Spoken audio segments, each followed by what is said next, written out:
शुरू से जब से मुल्क आज़ाद हुआ कांग्रेस आपने किया और सबसे ज़्यादा हमने यहाँ से कांग्रेस को जिताया, चाहे वो विधायक के तौर पर किसी को जिताकर हमने भेजा हो या एमपी के तौर पर। चलिए, वो साहब जो ये कह रहे हैं कि हम बीजेपी के एजेंट हैं, उनका हम उम्रे का टिकट बनाते हैं और हम भी उम्रे में चलते हैं, रोज़ाए रसूल पर खड़े हो जाएंगे और हम ये कहेंगे कि हम बीजेपी के एजेंट नहीं हैं, लेकिन क्या वो उस वक्त हमको साबित कर पाएंगे कि हम बीजेपी के एजेंट हैं और नागपुर से हमारे पास पैसे आ रहे हैं? जब हिसाब किताब और हमारा मैथ ये बता रहा है कि सबसे ज़्यादा हमने कांग्रेस को यहाँ से जिताया, विधायक सबसे ज़्यादा हमने कांग्रेस के दिए, एमपी सबसे ज़्यादा हमने कांग्रेस को दिए, तो इस इलाके को फिर पीछे किसने रखा भाई? से पिछली दफ़ा देखा गया था कि जितने भी कैंडिडेट थे जो आज नहीं हैं, उनका जो है वजूद उससे पहले कुछ नहीं था। हम आपको अपना अमीर बनाएं और फिर हम पीछे चले जाएं, तो फिर इसमें गलती किसकी ढूंढें, हम किसकी तलाश करें?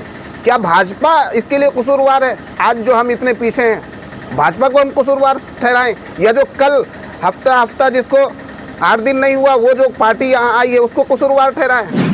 हमें खुद भी अपने नज़रिए को बदलने की ज़रूरत है, अपनी थिंकिंग को चेंज करने की ज़रूरत है।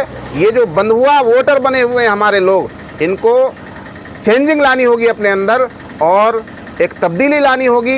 नए विकल्प के तौर पर, नए ऑप्शन के तौर पर जो पार्टियां हमारे सामने आ रही हैं, जो अच्छे लोग सियासत में आ रहे हैं, जैसे मौलाना आ रहे हैं, ऐसे लोगों को सपोर्ट करने की ज़रूरत है, ऐसे लोगों को आगे बढ़ाने की ज़रूरत है। MIM के सिलसिले में हम लोगों का जो नज़रिया है पूरे मुल्क के सिलसिले में, वो ये है कि पूरे मुल्क में बहुत सारे ऐसे अज़ला हैं और लोकसभा कंस्टिट्यूंसी है जहाँ के रहने वाले लोग अगर MIM के सिलसिले में मुत्तहिद हो जाएं तो 80 से 85 लोकसभा सीट ऐसी है जो MIM जीत सकती है। और हम लोग कहते भी हैं कि भाई चंद ज़िलों को पहले टारगेट कीजिए और चंद ज़िलों को आइडियल बनाइए, आइडियल बना कर के उसको पेश कीजिए और उसके बाद फिर दिगर और अज़ला में इसके असरात मुरतब होंगे। बल्कि मेरा तो यहाँ तक कहना है कि अगर हमारे पास एक ही नज़रिए के, एक ही आइडियालॉजी के चंद पार्टियां आ जाएं और उन चंद पार्टियों के 50-60 MPs एक साथ मिल जाएं तो हम अपना गृह मंत्री भी बना सकते हैं। और गृह मंत्री बनने के बाद बिलखुसूस अक़लियतों के जो मसाइल है मुल्क भर के, उसको हल किया जा सकता है। ये मुल्की पैमाने की जो आपकी बात थी, सूबाई लेवल पे हम लोगों की मेहनत चल रही है और पूरे सूबे में MIM की कोशिशें जारी है और MIM तकरीबन सूबे के अक्सर विधानसभा क्षेत्र से अपने कैंडिडेट और उम्मीदवार खड़े करेगी। अगर हमारे पास 20 से 25 MLA भी जीतते, सीमांचल को टारगेट किया गया है, तो हमारी हुकूमत में हिस्सेदारी हो सकती है और बिहार लेवल के जो मसाइल है वो बहुत अच्छे तरीके से ये पार्टी हल करवा सकती है। जैसा कि आप ये देख रहे हैं कि अभी मुल्क में हुकूमत है और चंद्रबाबू नायडू और नीतीश कुमार के सपोर्ट से वो हुकूमत है और ये दोनों लोग जो चाह रहे हैं वो अपने अपने सूबों के लिए करवा रहे हैं। तो सीमांचल के रहने वाले लोग अगर मुत्तहिद होकर के किसी एक पार्टी को कबूल करते हैं, जो पार्टी सीमांचल के डेवलपमेंट की बात करती है, जो पार्टी सीमांचल के तालीमी जो पसमानगी है उसको सही करने की बात करती है, तो सीमांचल के मसाइल हल किए जा सकते हैं। देखिए, हमारा 2 बुनियादी इशू है। एक तो ये कि हुकूमत में हमें हिस्सेदारी चाहिए और सूबाई लेवल के मुसलमानों के जो भी मसाइल हैं हम पार्टी लेवल पर खड़े हो। समझा नहीं, बताइए। अगर हमारे पास 10-5 भी MLA हो जाते हैं और इस तरह का सिचुएशन बनता है कि हुकूमत हमारे बगैर नहीं बन सकती है, तो हमारी हिस्सेदारी होगी हुकूमत में, जैसा कि हुआ करती है। और उस वक्त हम चुन कर जो अक़लियतों के मसाइल है उसको हम हल करेंगे। एक तो हमारा इरादा ये है। इलाक़ाई पैमाने पर देखिए, ज़मीन के मोटेशन का मसला है, बिजली विभाग की जो मनमानी है, तालीमी तौर पर जो स्कूलों के हालात है और हेल्थ सेक्टर में जो यहाँ पर मनमानी है, ये सब को हल करने की इंतहाई ज़रूरत है और इसको यहाँ का MLA और MP ही हल कर सकता है। लेकिन अफसोस, मैं क्या बताऊं कि ये लोग जीतने के बाद इस मौजू पर ज़र्रा बराबर तवज्जो नहीं देते हैं, बल्कि हम जैसे लोग चल फिर कर इन मसाइल को हल कर रहे हैं और उनके पास अगर हम लोग फ़ोन करते हैं, MLA के पास, MP के पास, तो अव्वलन वो फ़ोन रिसीव नहीं करते और अगर रिसीव करते हैं तो वो विभाग की दिफा करते हैं। विभाग की तारीफ़ करते हैं और आवाम की परेशानियों को समझने से इनकार करते हैं। हजरत, कोई ऐसा अज़्म नहीं है आपके जहन में कि भाई हमारा जो ये इलाका है, ख़ास करके आपका ये इलाका पूरे बिहार में सबसे पसमानदा है, क्यों ना सर सैयद साहब की तरह आपका भी अज़्म हो कि यहाँ पर एक जो है APJ अब्दुल कलाम कृषि कॉलेज की तरह कोई ऐसी संस्थान बने जिसको नस्लों तक याद रखा जाए, ऐसा कोई अज़्म हुआ आपका? आपने हमारे दिल की बात छीन लिया। असल में ये हमारे अंदर का मिशन है और इस पर हम लोग पिछले 3 साल से काम कर रहे हैं और हमारा पहला मोटिव है और पहला मकसद है कि MLA बने ना बने, लेकिन हम लोगों का ये मकसद है कि हम गर्ल्स हिजाब कॉलेज, हम उसका नाम हिजाब कॉलेज नहीं रखेंगे, लेकिन हम गर्ल्स कॉलेज किशनगंज में बनाने के लिए पुरअज़म हैं। चूँकि किशनगंज में 16 लाख की आबादी है, जिसमें 8 लाख ख़वातीन हैं, उनमें से 2 लाख बच्चियां ऐसी हैं जो कॉलेजेस में पढ़ने के लिए जाती हैं और इनके पास इस तरह का कोई इंतज़ाम नहीं है कि वो बग़ैर किसी खौफ व हिरास के जाएं और बाहिजाब तरीक़े से वहाँ से पढ़ कर के आएँ।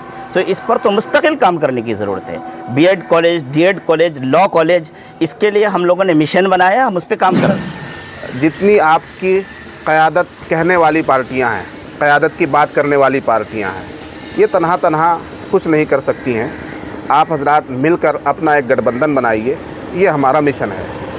हमने पैगाम भेजा मुख्तलिफ़ पार्टियों को, हमारी पार्टी के हेड ऑफिस से MIM के पास भी पैगाम गया, हमारा ख़त गया, लेकिन उसका खातिर खा जवाब नहीं आ पाया। हम इस विधानसभा इलेक्शन में चाह रहे हैं, 2025 के विधानसभा इलेक्शन में, कि मजलिस इत्तेहादुल मुस्लिमीन और इस तरह की जो छोटी पार्टियां हैं, वंचित समाज से जो ताल्लुक़ रखती हैं और जो पिछड़ों की आवाज़ को उठाती हैं, पिछड़ों के मुद्दों को उठाती हैं, उनके साथ इंसाफ की बात करती हैं, तो ऐसी तमाम पार्टियों को लेकर आप चुनाव लड़ें। वन मैन शो वाला मामला ना हो, वरना फिर आप अकेले ही रह जाएंगे, जैसा कि पिछले चुनाव में देखने में आया। तो ये हमारी कोशिश है। मैं राष्ट्रीय उलमा कौंसिल का एक खादिम हूँ और अररिया में हमारी यूनिट बहुत मज़बूत है। वहाँ तकरीबन 150-200 हमारे फ़आल अरकान है, एक्टिव मेंबर, और वैसे मेंबरों की तादाद तो हज़ारों की संख्या में है। तो वहाँ से हमारे कुछ दावेदार हैं। अगर हमारी बात बन जाती है तो हम लोग मिलजुल कर इलेक्शन लड़ने की कोशिश करेंगे। इलाके वालों को मैं सिर्फ इतना ही कहना चाहूँगा कि भाई, आप शुरू से जब से मुल्क आज़ाद हुआ, कांग्रेस आपने किया, और सबसे ज़्यादा हमने यहाँ से कांग्रेस को जिताया, चाहे वो विधायक के तौर पर किसी को जिताकर हमने भेजा हो या MP के तौर पर, सबसे ज़्यादा अगर आप वो करें, हिसाब लगाएं तो अब ये बताइए कि आप खुद कह रहे हैं कि सबसे पिछड़ा हुआ इलाका हमारा किशनगंज है ज़िले में, और सबसे पिछड़ा हुआ ब्लॉक हमारा पोठिया है ब्लॉक के एतबार से। तो जब हिसाब किताब और हमारा मैथ ये बता रहा है कि सबसे ज़्यादा हमने कांग्रेस को यहाँ से जिताया, विधायक सबसे ज़्यादा हमने कांग्रेस के दिए, MP सबसे ज़्यादा हमने कांग्रेस को दिए, तो इस इलाके को फिर पीछे किसने रखा भाई? हम आपको अपना अमीर बनाएं और फिर हम पीछे चले जाएं, तो फिर इसमें गलती किसकी ढूंढें, हम किसकी तलाश करें? क्या भाजपा इसके लिए कसूरवार है? आज जो हम इतने पीछे हैं, भाजपा को हम कसूरवार ठहराएं, या जो कल हफ्ता जिसको 8 दिन नहीं हुआ वो जो पार्टी यहाँ आई है उसको कसूरवार ठहराएं? हमें खुद भी अपने नज़रिए को बदलने की ज़रूरत है, अपनी थिंकिंग को चेंज करने की ज़रूरत है। ये जो बंधुआ वोटर बने हुए हैं हमारे लोग, इनको चेंजिंग लानी होगी अपने अंदर और एक तब्दीली लानी होगी। नए विकल्प के तौर पर, नए ऑप्शन के तौर पर जो पार्टियां हमारे सामने आ रही हैं, जो अच्छे लोग सियासत में आ रहे हैं, जैसे मौलाना आ रहे हैं, ऐसे लोगों को सपोर्ट करने की ज़रूरत है, ऐसे लोगों को आगे बढ़ाने की ज़रूरत है। आप कांग्रेस करते रहे, अब तक हमारे बाप दादाओं ने भी कांग्रेस को वोट दिया, लेकिन हम तो देख रहे हैं कि हमारे इलाके में कुछ नहीं हुआ। एक हमारा ढंग का कॉलेज नहीं है, जितने सरकारी अस्पताल हैं उनकी सुविधाएं सही नहीं है, वहाँ बुखार की दवाई नहीं मिलती। अभी आप छतरगाछ रेफरल अस्पताल में चले जाएं, अबेंडन है उसका जो उसकी इमारत है वो खस्ता हाल है और उस पर पोस्टर लग चुका है अबेंडन का, तो उसको बनाने का काम कौन करेगा? तो यहाँ के मुद्दों पर जो काम करने वाले लोग हों, ऐसे लोगों को आप आगे बढ़ाइए, खा वो किसी भी पार्टी से ताल्लुक़ रखते हो, ये पार्टी है वो पार्टी है। हम ये कहते हैं कि आप मजबूत लीडर का इंतखाब कीजिए, मजबूत कैंडिडेट का इंतखाब कीजिए। भाजपा की हुकूमत में जो मनमानी और हुकूमती चीज़ों को छेड़छाड़ करना, जिससे मुल्क को काफ़ी नुकसान होता है, तो इस सिलसिले में हुकूमत से सवाल करने की ज़रूरत है। और सवाल करने के मामले में अगर हम देखें, जो अपने आप को सबसे बड़ा सेकुलर कांग्रेस पार्टी कहती है कि हम सेकुलर मुल्क हैं, अगर देखा जाए तो कांग्रेस पार्टी किसी ऐसे मामले में सवाल नहीं उठाती जिससे उनको फ़ायदा ना हो। कांग्रेस पार्टी सिर्फ उसी मामले में सवाल उठाती है जो अपनी ज़ात के लिए फ़ायदा हो। लेकिन मैंने कहा कि हम MIM को क्यों सपोर्ट करें, तो MIM का मेन मिशन है कि लोगों में शोर पैदा करना। MIM खुद जो है सवाल करती है और लोगों को ये सिखलाती है कि आप हुकूमत से सवाल करें कि ये काम गलत हो रहा है, ये सही हो रहा है। और 2025 के विधानसभा इलेक्शन में किशनगंज हलके से हम लोग मौलाना शमीम साहब के बहुत सपोर्टर हैं और हमदर्द हैं। हम चाहते हैं कि मौलाना शमीम साहब ही को टिकट मिले। इससे पिछली दफ़ा देखा गया था कि जितने भी कैंडिडेट थे जो आज नहीं हैं, उनका जो है वजूद उससे पहले कुछ नहीं था।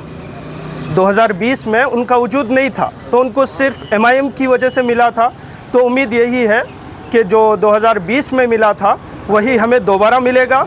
और ये भी उम्मीद है कि इस बार कैंडिडेट बहुत अच्छे होंगे जो खुशी और गम दोनों सूरत में हमारे साथ हैं। जी, लोग तो जो उस वक्त भी यही बात कह रहे थे और आज भी यही कह रहे हैं। लहर जो है, जो मुखालिफ होते हैं उनके पास कोई ना कोई बोलने के लिए होता है, लेकिन हमारा कहना है और हमारा जहाँ तक लोगों से मिलना जुलना होता है, उम्मीद यही है कि दोबारा लहर चलेगी इंशाअल्लाह।